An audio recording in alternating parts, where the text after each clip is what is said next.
ഒന്ന് ആലോചിച്ച് നോക്കിയാട്ടെ. അതായത് വോട്ടെണ്ണലൊക്കെ കഴിഞ്ഞിട്ട് UDF 68 seat, LDF 68 seat, BJP 4 seat, ഇങ്ങനെ വന്ന എന്തെങ്കിലും സ്ഥിതി ആലോചിച്ച് നോക്കും.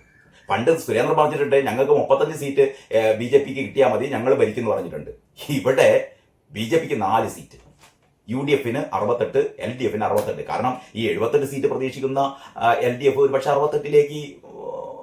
68 ആവാം അവർക്ക്.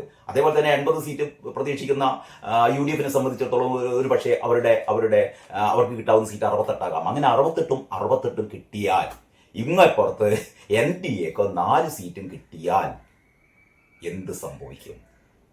ഇതൊരു നമുക്ക് തള്ളിക്കളയാൻ പറ്റില്ല. ബിജു പർവത്ത് ഈ സ്റ്റോറി അവസാനിപ്പിക്കുന്ന അങ്ങനെയാണ്. അതായത് 68 LDF സീറ്റുകൾ 68 മുട്ടി നിന്നാൽ, UDF LDF സീറ്റുകൾ 68 മുട്ടി നിന്നാൽ NDA വിധി നിർണായകമായ ശക്തിയാകുമെന്നാണ് അവകാശവാദം. അപ്പോൾ NDA തീരുമാനിക്കും ഇവിടെ ആര് ഭരിക്കണം, LDF ഭരിക്കണോ UDF ഭരിക്കണോ എന്ന്. അതായത് കോൺഗ്രസ് മുക്ത ഭാരതം നടപ്പിലാക്കാൻ വേണ്ടിയിട്ട് ഈ പറയുന്ന NDA CPM പിന്തുണ കൊടുക്കുമോ?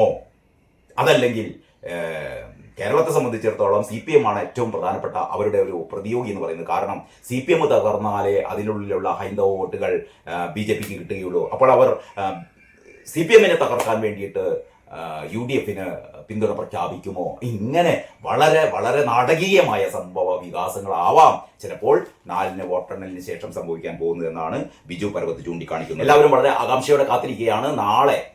നാളെ സംഭവിക്കാൻ പോകുന്ന മറ്റൊരു കാര്യം എന്ന് പറയുന്നത് ഈ എക്സിറ്റ് പോൾ ഫലങ്ങൾ നാളെ വൈകിട്ട് 6 മണിക്ക് ശേഷം എക്സിറ്റ് പോൾ ഫലങ്ങൾ വന്നു തുടങ്ങും.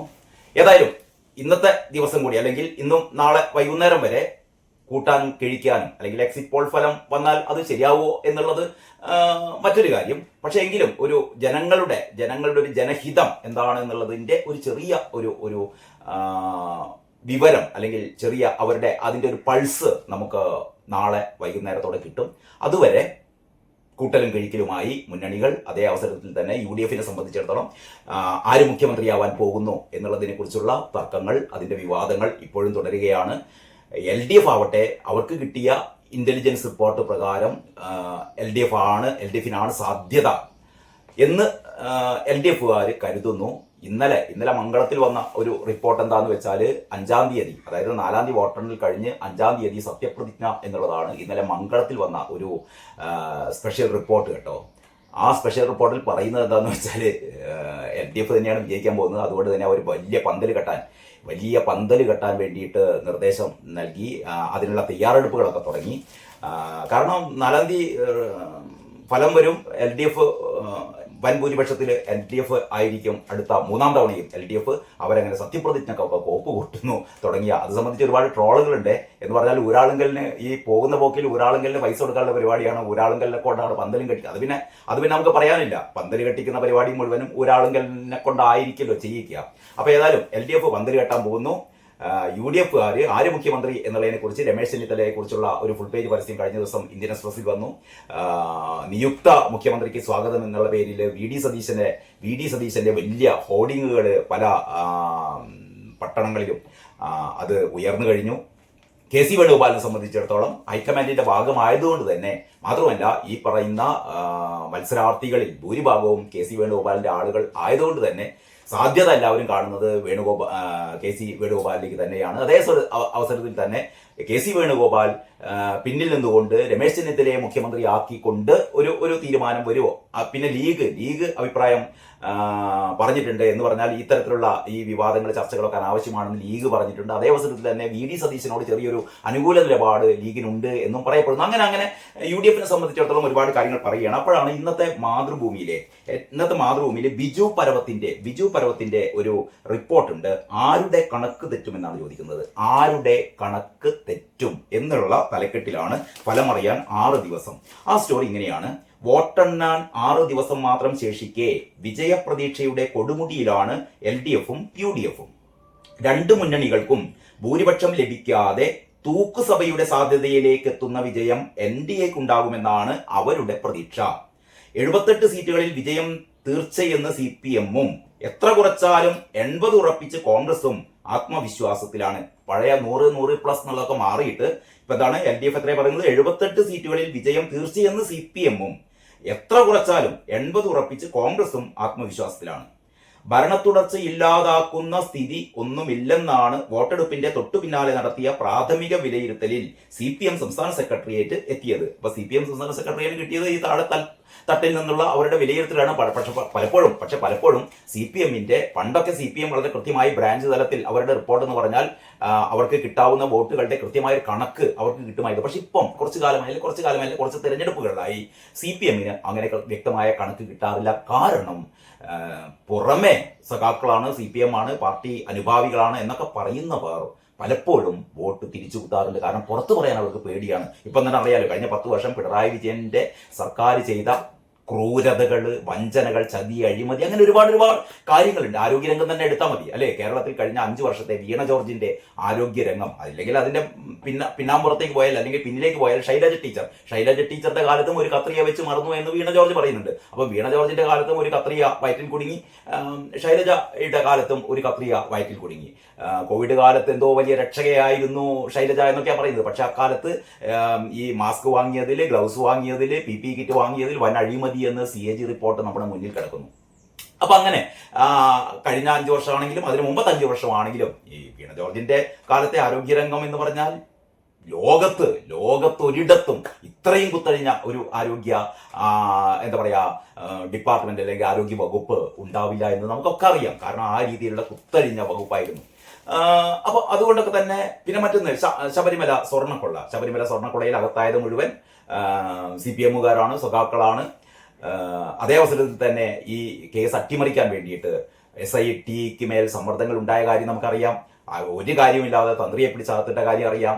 സോണിയയുടെ വീട്ടില് ഈ പോയി എന്ന് പറഞ്ഞിട്ടുണ്ടാക്കിയ കോലാഹലങ്ങൾ അറിയാം. എന്ന് പറഞ്ഞാൽ ഇത്തരത്തിലുള്ള മറ്റൊന്ന് മുഖ്യമന്ത്രിയുടെ മകൾക്കെതിരായ എക്സാലോജിക്ക് നമ്മുടെ SFIO-യുടെ അന്വേഷണം, അത് പലപ്പോഴും കേസൊക്കെ മാറ്റിവെച്ച് ഇത്തരത്തിലുള്ള ഒരു ഒത്തുതീർപ്പോടെ സംഭവിക്കുന്നുണ്ട് എന്നുള്ള വേറൊരു കാര്യം. എന്ന് പറഞ്ഞാൽ എക്സാലോജിക്കിനെതിരായ അന്വേഷണം, അല്ലെങ്കിൽ ഈ കേസ്, വീണ വിജയന്റെ കേസ് കഴിഞ്ഞ ഒരു 3-4 ദിവസം മുമ്പാണ് അത് സുപ്രീം കോടതി എന്ത് ചെയ്തെന്ന് അറിയാതെ മാറ്റിവെച്ചത്. കാരണം ഈ കേസ് റദ്ദാക്കണമെന്ന് ആവശ്യപ്പെട്ടുകൊണ്ട് കരിമണൽ കർത്ത കൊടുത്ത ഹർജിയായിരുന്നു.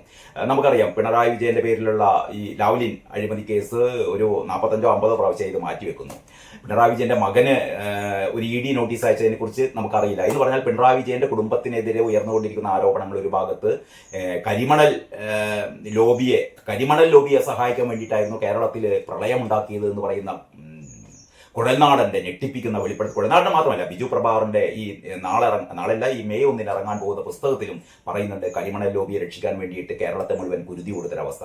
മറ്റൊന്ന് ഏറ്റവും അവസാനം വയനാടിലെ ആ ദുരന്തബാധിതർക്ക് വേണ്ടി നിർമ്മിച്ചുകൊണ്ടിരിക്കുന്ന വീടുകളിലെ വിള്ളല്, ആ വീടുകൾ ഒന്നുപോലും ഒരാൾക്ക് പോലും കയറി താമസിക്കാൻ പറ്റാത്ത അവസ്ഥ 2 വർഷമായിട്ടും. അതേ അവസരത്തിൽ വെറുമൊരു രാഷ്ട്രീയ പാർട്ടിയായ മുസ്ലിം ലീഗ് അവരുടെ 51 വീടുകളിൽ കഴിഞ്ഞ ദിവസം പാർപ്പിച്ചു. അങ്ങനെ നിരവധിയായ ഭരണവിരുദ്ധ വികാരങ്ങളൊക്കെ നിലനിൽക്കുന്ന ഒരവസ്ഥ ഉണ്ട്. അതുകൊണ്ടൊക്കെ തന്നെ പാർട്ടിക്കുള്ളിലെ എന്ന് പറഞ്ഞാൽ കാലങ്ങളായി LDF-ന് വോട്ട് ചെയ്തുകൊണ്ടിരിക്കുന്ന പലരും ഇത്തവണ മറിച്ചുകുത്തും എന്നുള്ള ഒരു ധാരണ, അല്ലെങ്കിൽ അത്തരത്തിൽപ്പെട്ട ഒരു സംസാരം പൊതുവെയുണ്ട്. അതുകൊണ്ടൊക്കെ തന്നെ UDF നല്ല പ്രതീക്ഷയിലാണ്. അതായത് UDF-ന്റെ വലിയ മെച്ചം കൊണ്ടൊന്നുമില്ല, അത്രയും ശക്തമായ ഭരണവിരുദ്ധ വികാരമുള്ളത് കൊണ്ട് UDF-നാണ് സാധ്യത എന്നാണ് പൊതുവെ രാഷ്ട്രീയ നിരീക്ഷകർ കരുതുന്നത്. ഏതായാലും ബിജു പരവത്ത് പറയുന്നത് എന്താണെന്നറിയോ?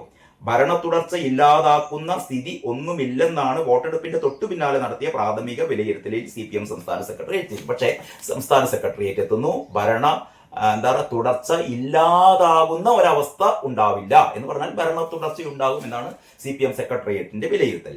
ജില്ലകളിൽ നിന്നുള്ള കണക്ക് പരിശോധിച്ച ശേഷം 78 സീറ്റ് പാർട്ടി ഉറപ്പിച്ചു. അപ്പം CPM ഉറപ്പിച്ചത്, അതായത് LDF ഉറപ്പിച്ചത് 78 സീറ്റാണ്. എല്ലാ ജില്ലകളിലും സീറ്റുകൾ കുറവുണ്ടായേക്കും. 2016-ലെയും 2021-ലെയും സീറ്റുകൾ ഇത്തവണ നേടാൻ കഴിഞ്ഞെന്ന് വരില്ല. നിലവിൽ 98 സീറ്റുകളാണ്. ഇപ്പൊ നിലവിൽ 98 സീറ്റുകളാണ് LDF-നുള്ളത്. അത് അവരിപ്പം പ്രതീക്ഷിക്കുന്നത് എത്രയാണ്? 78 സീറ്റ്.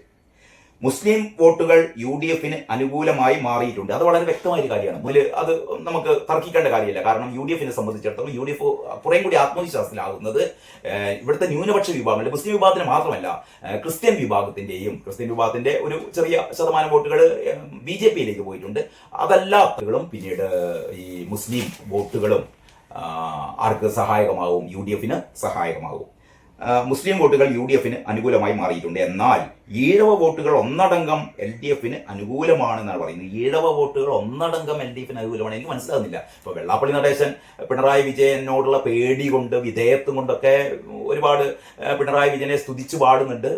പക്ഷേ ഈഴവ വോട്ടുകൾ മൊത്തം LDFിലേക്ക് പോയി എന്ന് വിശ്വസിക്കാൻ നമുക്ക് പ്രയാസമാണ്. കാരണം CPMനുള്ളിലുള്ള ഈഴവരുൾപ്പെടെയുള്ള ഹൈന്ദവ വിഭാഗങ്ങൾ തികഞ്ഞ അസംതൃപ്തിയിലാണ് ഏത് കാര്യത്തിൽ, ഈ ശബരിമല സ്വർണ്ണക്കൊള്ളയുടെ കാര്യത്തിൽ. മാത്രമല്ല ഈ തിരഞ്ഞെടുപ്പിന്റെ ആ ഒരു അവസാന ഘട്ടത്തിൽ SDPI ഉണ്ടാക്കിയ ഒരു ഇവരുടെ കൂട്ടുകെട്ടുണ്ടല്ലോ, അത് LDFന് എന്തായാലും ദോഷം ചെയ്യും. കാരണം മലബാർ മേഖലയിൽ കുറച്ച് വോട്ടുകൾ അല്ലെങ്കിൽ കുറച്ച് സീറ്റുകൾ പ്രതീക്ഷിച്ചുകൊണ്ടാണ് അവർ SDPIയുമായുള്ള ഒരു പറയാതെ ഒരു സഖ്യം ഉണ്ടാക്കിയത്.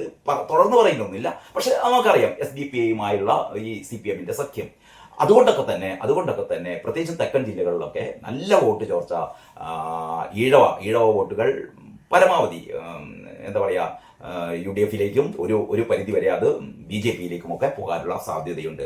അപ്പോൾ ഇവിടെ പറയുന്നത് ഈഴവ വോട്ടുകൾ ഒന്നടങ്കം LDFന് അനുകൂലമാണെന്നാണ് പറയുന്നത്. അങ്ങനെയൊക്കെയാണ് ഇവർ 78 സീറ്റ് ഇവർ പ്രതീക്ഷിക്കുന്നത് കേട്ടോ. ലീഗ് ഏതായാലും 22 സീറ്റിൽ മത്സരിച്ച ലീഗ് എന്തായാലും ഒരു 20-21 സീറ്റ് എന്തായാലും ലീഗ് ഉറപ്പിച്ചിട്ടുണ്ട്. അങ്ങനെ 80 സീറ്റ് ഉറപ്പാണ്. അങ്ങനെയാണ് UDF പറയുന്നത്, 80 സീറ്റ് ഉറപ്പാണ്. അതുകൂടാതെ 15 സീറ്റ് നിർണ്ണയിക്കാനാവാത്ത വിധം കടുത്തതാണ്. കാരണം ഇപ്രാവശ്യം ഒരു ശക്തമായ ത്രികോണ മത്സരം ഏറ്റവും ചുരുങ്ങിയത് ഒരു 35 മണ്ഡലങ്ങളിൽ തന്നെയെങ്കിലും 35 മണ്ഡലങ്ങളിൽ ഒരു 40,000+ വോട്ടുകൾ BJP നേടുമെന്നാണ് അവർ പറയുന്നത്. അതുകൊണ്ട് തന്നെ 35 മണ്ഡലങ്ങളിൽ ആരെ ഈ പറയുന്ന BJP പിടിക്കുന്ന വോട്ടുകൾ ആരെയാണ് സഹായിക്കാൻ പോകുന്നത് എന്നുള്ളതും ഈ വോട്ടെടുപ്പിന് ശേഷം ഈ വോട്ടെണ്ണലിന് ശേഷമേ നമുക്ക് അന്തിമമായി പറയാൻ പറ്റുകയുള്ളൂ. അപ്പോൾ ഏതായാലും ഇതുകൂടാതെ 15 സീറ്റ് നിർണ്ണയിക്കാനാവാത്ത വിധം കടുത്തതാണെന്നാണ് ബിജു പരവത്ത് പറയുന്നത്. ന്യൂനപക്ഷം നല്ല രീതിയിൽ UDFനൊപ്പമായിരുന്നു. കൊല്ലം ജില്ലയിലടക്കം ഈഴവ വോട്ടുകൾ പതിവില്ലാത്ത വിധം UDFനെ പിന്തുണച്ചിട്ടുണ്ട്. ശരിയാണ്, കൊല്ലം ജില്ലയിലടക്കം ഈഴവ വോട്ടുകൾ പതിവില്ലാത്ത വിധം UDFനെ പിന്തുണച്ചിട്ടുണ്ട്. 4 ജില്ലകളിൽ ഇടതുപക്ഷം തൂത്തെറിയപ്പെടുമെന്ന് പറയുന്നു. 4 ജില്ലകളിൽ ഇടതുപക്ഷം തൂത്തെറിയപ്പെടും. ഇതൊക്കെയാണ് കോൺഗ്രസിന്റെ കണക്കുകൾ. ഭൂരിപക്ഷം ഉറപ്പാകുമെന്ന് സംശയമില്ലാത്ത അവസ്ഥയിലെത്തിയതോടെയാണ് മുഖ്യമന്ത്രി പദത്തെക്കുറിച്ചുള്ള ചർച്ചകൾക്കും ആക്കം കൂടിയത്. അപ്പോൾ ഈ മുഖ്യമന്ത്രി പദത്തെക്കുറിച്ചുള്ള ചർച്ചകൾ ഇങ്ങനെ വളരെ സജീവമായി തുടങ്ങിയത് UDFനെ സംബന്ധിച്ചിടത്തോളം അവർക്ക് ഉറപ്പുണ്ട്, എന്തായാലും ഞങ്ങളെ അധികാരത്തിലെത്തുകയുള്ളൂ എന്ന് UDFന് ഉറപ്പുണ്ട്. അതുകൊണ്ടൊക്കെ തന്നെയാണ്. അതല്ലാതെ പ്രതിപക്ഷ സ്ഥാനത്തിന് വേണ്ടി, പ്രതിപക്ഷ നേതൃസ്ഥാനത്തിന് വേണ്ടിയിട്ട് ഇവർ തമ്മിൽ അടികൂടേണ്ട കാര്യമില്ലല്ലോ. അത് ഇവർക്ക് തീർച്ചയായും UDFന് നല്ല പൂർണ്ണ ബോധ്യമുണ്ട്, UDF തന്നെയായിരിക്കും അധികാരത്തിലെത്തുക എന്നുള്ളത്. ഇനിയാണ് ഏറ്റവും രസകരമായ ഒരു കാര്യം പറയുന്നത്. അതായത് 4 സീറ്റിൽ ഉറപ്പായും വിജയിക്കാനാകുമെന്നതാണ് NDA കരുതുന്നത്. അപ്പോൾ NDA കരുതുന്നു, അതായത് BJP കരുതുന്നു 4 സീറ്റ് അവർക്ക് ഉറപ്പായും കിട്ടും. ഈ 4 സീറ്റ് ഏതാണ് എന്നുള്ളത് നമുക്ക് ഏതാണ്ട് ഊഹിക്കാം. ഒന്ന് നിയമം തന്നെയാണ്. നിയമത്തെ എന്തായാലും BJPയാണ് വിജയിക്കാൻ പോകുന്നത് എന്നുള്ളതാണ് എല്ലാ സർവേകളും എല്ലാ രാഷ്ട്രീയ നിരീക്ഷകരും പറയുന്നത്. നിയമത്ത് എന്ത് തന്നെയായാലും BJP വിജയിക്കുകയുള്ളൂ. കാരണം ആ രീതിയിലാണ് കാര്യങ്ങൾ. ശിവൻകുട്ടി ഇങ്ങനെ വിജയത്തോട് അടുത്ത് നിൽക്കുമെങ്കിലും ശിവൻകുട്ടി വിജയിക്കില്ല. ഇതിൻ്റെ ഇടയിൽ ഏറ്റവും പ്രധാനപ്പെട്ട കാര്യം എന്ന് പറയുന്നത് അവിടെ UDFനെ സംബന്ധിച്ചിടത്തോളം, നേമത്ത് UDFനെ സംബന്ധിച്ചിടത്തോളം എന്തായാലും UDF പിന്നിൽ പോകുമെന്നുള്ളത് UDFകാർക്കും ബോധ്യമാണ്. എന്ന് പറയുന്നത് 3ാം സ്ഥാനത്തെ UDF അവിടെ വരികയുള്ളൂ. അതുകൊണ്ട് UDF ഇവിടെ ചെയ്യാൻ പോകുന്നത് എന്തായാലും ശിവൻകുട്ടിയുടെ വിജയം അവർ തടയും. കാരണം എന്ന് പറഞ്ഞാൽ ഇത്തവണ വൻ ഭൂരിപക്ഷം ഉണ്ടാവില്ല. അവർ തന്നെ പറയുന്ന 78 സീറ്റിലേ വിജയിക്കാൻ പറ്റുകയുള്ളൂ എന്ന്. ഒരു പക്ഷേ ഒരു സീറ്റിനൊക്കെ അങ്ങോട്ടേക്ക് ഇങ്ങോട്ടേക്ക് ആയിക്കഴിഞ്ഞ് ഭരണം നഷ്ടപ്പെടുമോ എന്നുള്ള ഒരു പേടി കൊണ്ട് അവരെന്തായാലും ശിവൻകുട്ടിയെ എന്ന് പറഞ്ഞാൽ UDF ഒരിക്കലും LDFനെ സഹായിക്കില്ല, LDF ഒരിക്കലും UDFനെ ഇത്തവണ സഹായിക്കില്ല കേട്ടോ. അതാണ് ഇത്തവണത്തെ ഒരു പ്രത്യേകത. അതുകൊണ്ട് തന്നെ നിയമത്തൊക്കെ സംഭവിക്കാൻ പോകുന്നത് മിക്കവാറും UDFിലെ അംഗങ്ങളൊക്കെ ചിലപ്പം BJPക്ക് വോട്ട് ചെയ്തിട്ടുണ്ടോ, കാരണം ശിവൻകുട്ടിയുടെ വിജയം തടയാൻ വേണ്ടിയിട്ട്. അതല്ലാതെ തന്നെ അവിടെ നിയമത്ത് ഒരുപാട് സാധ്യത ചന്ദ്രശേഖരനുണ്ട്. മറ്റൊന്ന് കഴക്കൂട്ടമാണ്. കഴക്കൂട്ടത്ത് വി മുരളീധരൻ വിജയം ഉറപ്പിച്ച ഒരവസ്ഥയിൽ തന്നെയാണ്. അവിടെ കടകംപള്ളിയെ സംബന്ധിച്ചിടത്തോളം അറിയാലോ, കടകംപള്ളിക്ക് വലിയ സാധ്യതയൊന്നുമില്ല. പ്രത്യേകിച്ചും ഈ ശബരിമല സ്വർണ്ണക്കൊള്ള ഈ പിണറായി വിജയൻ ഒരു പിടിപിടിച്ചത് കൊണ്ടാണ് കടകംപള്ളിയൊക്കെ രക്ഷപ്പെട്ടത്. അല്ലെങ്കിൽ കടകംപള്ളിയും ഈ പത്മകുമാറിന്റെ പിന്നാലെ കടകംപള്ളിയും അറസ്റ്റിലാവേണ്ടതായിരുന്നു. പക്ഷേ പിണറായി ഒന്ന് ചവിട്ടിപ്പിടിച്ചപ്പോൾ കടകംപള്ളി രക്ഷപ്പെട്ടതാണ്. പക്ഷേ ജനങ്ങൾ അങ്ങനെ ചവിട്ടിപ്പിടിക്കില്ല. അതുകൊണ്ട് തന്നെ കഴക്കൂട്ടത്ത് വി മുരളീധരൻ, മറ്റ് 2 സീറ്റുകൾ എന്ന് പറയുന്നത് ഒന്ന് മഞ്ചേശ്വരമാണ്. മഞ്ചേശ്വരത്ത് പറയുന്നത് S D P I vote നിർണായകമാണ്. S D P I vote ഇത്തവണ എൽ ഡി എഫിന് S D P I vote പോയാൽ അവിടെ സുരേന്ദ്രൻ കയറി വരും. അങ്ങനെ മഞ്ചേശ്വരം കിട്ടാനുള്ള സാധ്യത. മറ്റൊന്ന് പാലക്കാട് ശോഭാ സുരേന്ദ്രൻ എന്തായാലും വിജയത്തിന് ശോഭാ സുരേന്ദ്രന് നല്ല സാധ്യതയുണ്ട് എന്നാണ് വിലയിരുത്തപ്പെടുന്നത്. അങ്ങനെ നേമം, കഴക്കൂട്ടം, മഞ്ചേശ്വരം, പിന്നെ ഏതാണ് പാലക്കാട്. അപ്പോൾ ഇവരെ ഉറപ്പിച്ച സീറ്റുകളാണ്. അതല്ലാതെ തന്നെ വന്ന് വീഴാവുന്ന മറ്റു സാധ്യതകളുണ്ട്. അപ്പം എൻഡിഎ പറയുന്നത് ഞങ്ങൾക്ക് എന്തായാലും 4 സീറ്റ് കിട്ടും. ഇനിയാണ് ഇതിൻ്റെ ഒരു ക്ലൈമാക്സ് വരുന്നത്. അതിങ്ങനെയാണ്: 4 സീറ്റിൽ ഉറപ്പായും വിജയിക്കാനാകുമെന്നതാണ് എൻഡിഎ കരുതുന്നത്.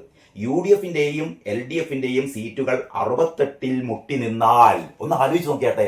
അതായത് വോട്ടെണ്ണലൊക്കെ കഴിഞ്ഞിട്ട് യു ഡി എഫിന് 68 സീറ്റ്, എൽ ഡി എഫിന് 68 സീറ്റ്, BJPക്ക് 4 സീറ്റ്, ഇങ്ങനെ വന്ന എന്തായിരിക്കും സ്ഥിതി? ആലോചിച്ച് നോക്കൂ. പണ്ട് സുരേന്ദ്രൻ പറഞ്ഞിട്ടുണ്ട് ഞങ്ങൾക്ക് 35 സീറ്റ് BJPക്ക് കിട്ടിയാൽ മതി, ഞങ്ങൾ ഭരിക്കുന്നു പറഞ്ഞിട്ടുണ്ട്. ഇവിടെ BJPക്ക് 4 സീറ്റ്, യു ഡി എഫിന് 68, എൽ ഡി എഫിന് 68. കാരണം ഈ 78 സീറ്റ് പ്രതീക്ഷിക്കുന്ന എൽ ഡി എഫ് ഒരു പക്ഷേ 68-ലേക്ക് 68 ആവാം അവർക്ക്. അതേപോലെ തന്നെ 80 സീറ്റ് പ്രതീക്ഷിക്കുന്ന യു ഡി എഫിനെ സംബന്ധിച്ചിടത്തോളം ഒരു പക്ഷേ അവർക്ക് കിട്ടാവുന്ന സീറ്റ് 68 ആകാം. അങ്ങനെ 68 കിട്ടിയാൽ ഇങ്ങപ്പുറത്ത് NDAക്ക് 4 സീറ്റും കിട്ടിയാൽ എന്ത് സംഭവിക്കും? ഇതൊരു നമുക്ക് തള്ളിക്കളയാൻ പറ്റില്ല. ബിജു പരവത്ത് ഈ സ്റ്റോറി അവസാനിപ്പിക്കുന്ന അങ്ങനെയാണ്. അതായത് 68-ൽ എൽ ഡി എഫിന്റെയും സീറ്റുകൾ 68-ൽ മുട്ടി നിന്നാൽ, യു ഡി എഫിന്റെയും എൽ ഡി എഫിന്റെയും സീറ്റുകൾ 68-ൽ മുട്ടി നിന്നാൽ NDA വിധി നിർണായകമായ ശക്തിയാകുമെന്നാണ് അവകാശവാദം. അപ്പോൾ NDA തീരുമാനിക്കും ഇവിടെ ആര് ഭരിക്കണം, LDF ഭരിക്കണോ യു ഡി എഫ് ഭരിക്കണോ എന്ന്. അതായത് കോൺഗ്രസ് മുക്ത ഭാരതം നടപ്പിലാക്കാൻ വേണ്ടിയിട്ട് ഈ പറയുന്ന NDA CPM-ന് പിന്തുണ കൊടുക്കുമോ? അതല്ലെങ്കിൽ കേരളത്തെ സംബന്ധിച്ചിടത്തോളം CPM ആണ് ഏറ്റവും പ്രധാനപ്പെട്ട അവരുടെ ഒരു പ്രതിയോഗി എന്ന് പറയുന്നത്. കാരണം CPM തകർന്നാലേ അതിനുള്ളിലുള്ള ഹൈന്ദവ വോട്ടുകൾ BJPക്ക് കിട്ടുകയുള്ളൂ. അപ്പോൾ അവർ CPM-നെ തകർക്കാൻ വേണ്ടിയിട്ട് UDF-ന് പിന്തുണ പ്രഖ്യാപിക്കുമോ? ഇങ്ങനെ വളരെ വളരെ നാടകീയമായ സംഭവ വികാസങ്ങളാവാം ചിലപ്പോൾ 4-ന് വോട്ടെണ്ണലിന് ശേഷം സംഭവിക്കാൻ പോകുന്നതെന്നാണ് ബിജു പരവത്ത് ചൂണ്ടിക്കാണിക്കുന്നത്. യുവ വോട്ടുകൾ നിർണായകമായ തെരഞ്ഞെടുപ്പാണ് കഴിഞ്ഞത് എന്നതിൽ തർക്കമില്ല. അവരുടെ വോട്ടുകളാകും മുന്നണികളെ തുണയ്ക്കുന്നതും തകർക്കുന്നതും. അതും ഏറ്റവും പ്രധാനപ്പെട്ട ഒരു കാര്യമാണ്. പുതിയ വോട്ടർമാരുടെ ബാഹുല്യം അവർ തീരുമാനിക്കും ആര് വരണം എന്നുള്ളത്. ഈ പുതിയ വോട്ടർമാർ തീരുമാനിക്കും എന്നുള്ള ഒരു എന്താ പറയുക നിഗമനത്തോടെയാണ് ബിജു പരവത്തിന്റെ ഈ സ്റ്റോറി. ഏതായാലും ഇത് വളരെ കൗതുകകരമായ കാര്യമാണ്. 68 + 4 ഇങ്ങനെ വന്നു കഴിഞ്ഞാൽ എന്തായിരിക്കും സംഭവിക്കുക? ബാക്കി കാര്യങ്ങൾ ഒരുപാട് രസകരമായ സംഭവ വികാസങ്ങൾ ഇന്നുണ്ട്. അത്ര കാര്യങ്ങൾ ആ കാര്യങ്ങളെ കുറിച്ചൊക്കെ അടുത്ത വീഡിയോയിൽ ചർച്ച ചെയ്യാം. ഏതായാലും എല്ലാവർക്കും നന്ദി, നമസ്കാരം. എല്ലാവർക്കും നല്ലൊരു ദിവസം ആശംസിക്കുകയാണ്.